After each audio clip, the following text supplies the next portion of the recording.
राज्याचे शालेय शिक्षण मंत्री विनोद तावडे पत्रकार परिषद घेत आहेत. थेट जाऊयात त्यांच्या प्रेस कॉन्फरन्समध्ये. मी स्वतः माननीय मुख्यमंत्र्यांशी चर्चा करून यात सगळे महाराष्ट्राच्या बाजूने आपण जे प्रयत्न केले, मग सुप्रीम कोर्टामध्ये देशभरातल्या सगळ्या राज्यातल्या मंत्र्यांपैकी एकमेव महाराष्ट्राचा मंत्री त्या ठिकाणी हजर होता. त्या ठिकाणी वेगवेगळ्या राज्यांच्या वकिलांसोबत मी बैठक घेतली, पालक त्या ठिकाणी आले, त्यांची बैठक घेतली, त्यांची महाराष्ट्र सदनामध्ये राहण्याची व्यवस्था केली. मला असं वाटतं की महाराष्ट्राने जो हा विषयात पुढाकार घेतला आणि त्यानंतर रिव्ह्यू पिटिशन्स आपण त्यात टाकल्या, त्याही ज्यावेळी ऐकल्या जात नाहीत त्यावेळी पुन्हा एकदा आपण केंद्रीय आरोग्य मंत्र्यांना सगळ्या देशभरातल्या वैद्यकीय शिक्षण मंत्र्यांची बैठक घेण्याचा आग्रह केला. ती बैठक केली. ती बैठक घेण्याच्या आधी यातले मार्ग काय असू शकतात यासाठी मी स्वतः नड्डाजींना भेटलो, स्मृती इराणीजींना भेटलो. अरुण जेटलींची भेट अतिशय महत्त्वाची ठरली या सगळ्या विषयामध्ये. व्यंकय्या नायडूंची भूमिका महत्त्वाची ठरली आणि मला वाटतं की गुजरातचे शिक्षण मंत्री आणि आम्ही या ज्या सगळ्या भेटी केल्या त्यातून या सगळ्यातलं वास्तव जे आहे ते त्या सगळं समोरून त्या वैद्यकीय शिक्षण मंत्र्यांच्या बैठकीमध्ये याबाबत एक पाऊल आपण पुढे गेलो आणि आज केंद्रीय मंत्रिमंडळाने जो निर्णय घेतला आहे, मला असं वाटतं की विद्यार्थी पालकांना खऱ्या अर्थाने आज या सगळ्या नीटच्या जाचातनं मुक्त झाल्याचा अनुभव ते घेत आहेत.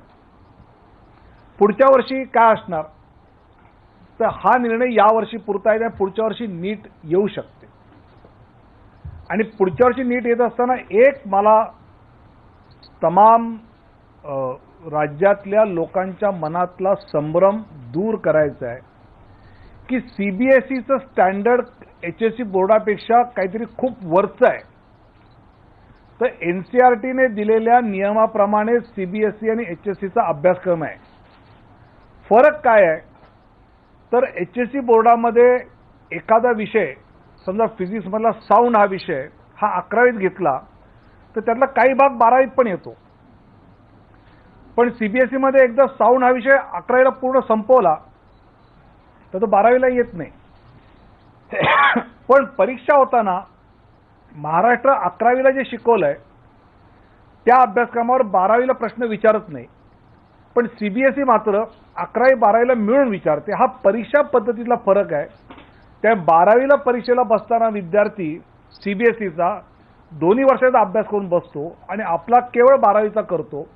त्यामुळे अनेक वेळा जे प्रश्नपत्रिका सीबीएसई नीटचे सेट होतात ते 11वी 12वीच्या धर्तीवर होतात. त्यामुळे एआयपीएमसी जी झाली त्यात 35 मार्क जे बाहेरचे आले म्हणजे काय आले तर जे 11वीला होते त्यातले आले, 12वीला त्यातले आले नाहीत. तर हा जो काही फरक आहे, मी राज्य मंडळाच्या अध्यक्षांनी चर्चा केली. त्यांनी ताबडतोब पुढच्या आठवड्यामध्ये शिक्षण तज्ज्ञांची बैठक घ्यावी आणि पुढच्या वर्षी आता नीट लागू होईल हे गृहीत धरून आपला अभ्यासक्रम आणि परीक्षा पद्धती याबाबत काय बदल आपल्याला करावे लागतील त्याबाबतचं शिक्षण तज्ज्ञांनी बसून निर्णय घ्यावा असं मी त्यांना आजच सुचवलेलं आहे. सीईटीच्या माध्यमातून एमबीबीएस आणि बीडीएस ह्याच फक्त प्रवेश जे आहेत ते नीटमध्ये जे जाणार आहेत.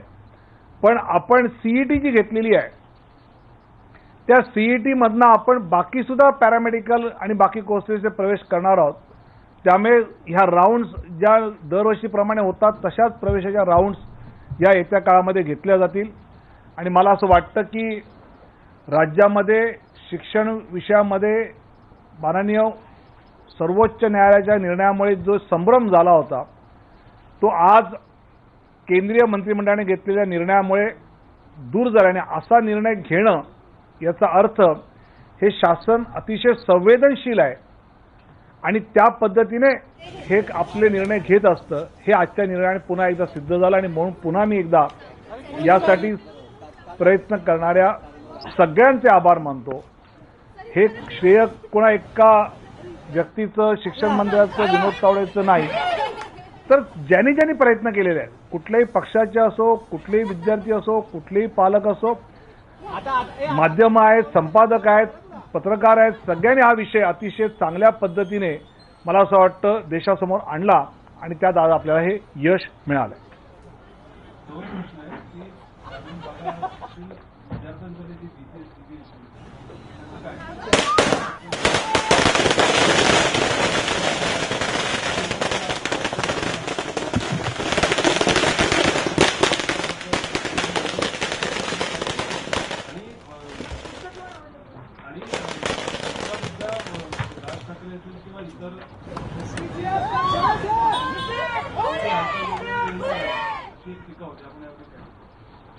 मुळात सीबीएसईचा अभ्यासक्रम जड आहे असं नसून परीक्षा पद्धतीला फरक आहे. तर या विषयात HSC बोर्डाने विचार करून शिक्षण तज्ञांनी निर्णय घेतला पाहिजे की आपल्याला ज्या मुलांना इंजिनिअरिंग आणि मेडिकलकडे जायचं असेल त्यांना सीबीएसई पॅटर्नची परीक्षा देता येईल का. ज्यांना BSCकडे जायचं असेल त्यांनी दुसरी जसं काही IGCSE सर्टिफिकेटचे कोर्सेस जे आहेत केम्ब्रिज बोर्डवर तिथे असं आहे की आपल्या 10वीला आहे आपण गणित उच्च घेतो आणि हे घेतो, अशा काही ऑप्शनचा विचार करून सामान्य विद्यार्थ्यालाही ती परीक्षा सोपी जाईल आणि ज्याला नीट सारख्या कॉम्पिटिटिव्ह एक्झामला जायचं आहे त्याची सुद्धा तयारी होईल. अशा दोन्हीचा विचार करून बोर्ड निर्णय घेईल हे खरं आहे. दुसरं, अमुक एक 4 लोकांनी प्रयत्न केल्यानंतर हा निर्णय झाला का, तर माझी प्रामाणिकपणे जे पालक आहेत विद्यार्थी ते आले ते सांगतील की ज्या पद्धतीने सगळ्या हालचाली होत होत्या त्या हालचाली माननीय सर्वोच्च न्यायालयाची सुट्टी सुरू झाल्यानंतर जे न्यायालय अधिकृत सुरू आहे त्या दरम्यान या विषयामध्ये पिटिशन येणं, ऑर्डिनन्स येणं, अशा सगळ्या गोष्टींचा अभ्यास करत योग्य वेळी हा निर्णय मला असं वाटतं घेण्यात आला. पण तरीही कुणाच्या आरवण्याने पाठ झाली तर पाठ होण्याचा जो आनंद आहे तो मला आहे.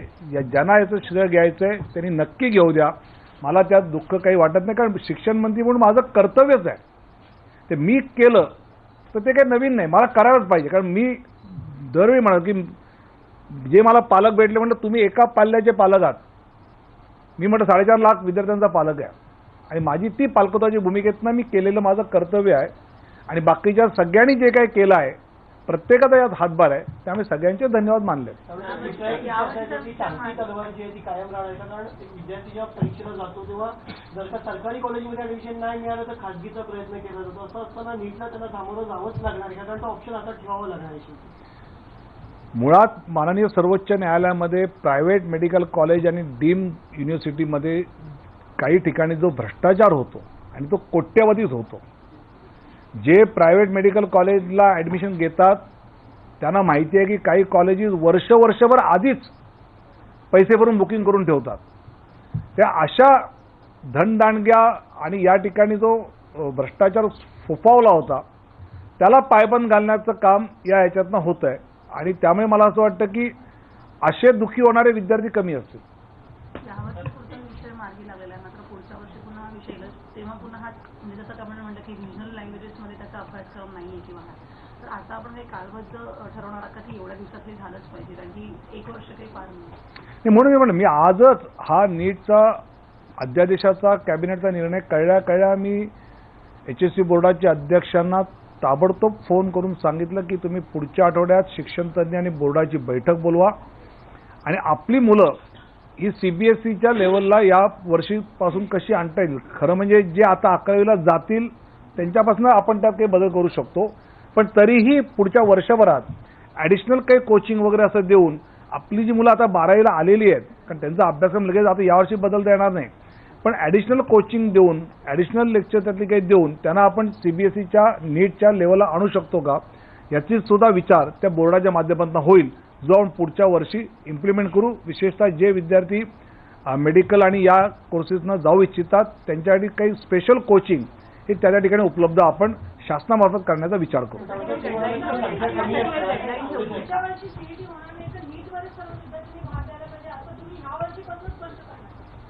या वर्षीचा अध्यादेशच खूप स्पष्ट आहे की या वर्षीपुरतं CETला मोकळीक मिळालेली आहे. याचा अर्थ पुढच्या वर्षी नीट होणार आणि त्यामुळे पुढच्या वर्षी 2017ला नीट होणार असेल तर त्याचं 2016-17 मध्ये आपण पूर्ण तयारी करून विद्यार्थ्यांची घेऊ. 2000च्या आसपास जागा ज्या सरकारी कॉलेजेसमध्ये असणार आहेत आणि 3300च्या आसपास जागा खासगी कॉलेजमध्ये मॅक्झिमम विद्यार्थ्यांना नीट ही द्यावीच लागणार आहे का पुन्हा. ज्याला 5 लाख 7 लाख भरायची ऐपत आहे त्याला 50,000 1 लाखचा कोचिंग क्लास भरायची सुद्धा ऐपत आहे.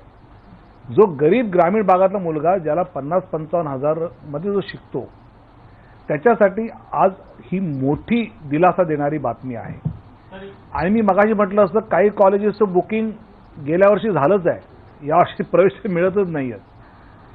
पुढच्या वर्षी CET होणार की नाही, पुढच्या वर्षी CET होणार की नाही. आता नीट जर लागू होणारच्या पुढच्या वर्षी तर सीईटी होणार की नाही? सीईटी पुढच्या वर्षी होईल, कारण फक्त MBBS आणि BDS हे नीटने प्रवेश होणार आहे.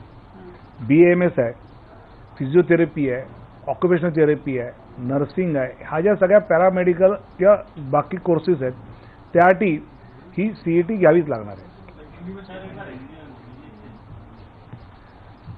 केंद्र सरकार ने नीट के संबंध में जो आज निर्णय लिया है कैबिनेट में,